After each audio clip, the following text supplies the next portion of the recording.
সামরিক মহড়ায় অস্ত্র চালিয়ে দিচ্ছে ৩২টি দেশের জোট ন্যাটো। প্রদর্শন করছে অত্যাধুনিক আকাশ প্রতিরক্ষা ব্যবস্থা, ক্ষেপণাস্ত্র ও ভারী সামরিক যান।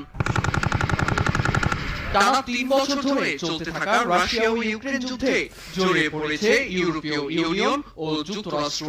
সরাসরি যুদ্ধের ময়দানে না থাকলেও সব ধরনের সামরিক সরঞ্জাম ও রণকৌশল দিয়ে পরিস্থিতি নিজেদের নাগালে রেখেছে পশ্চিমারা।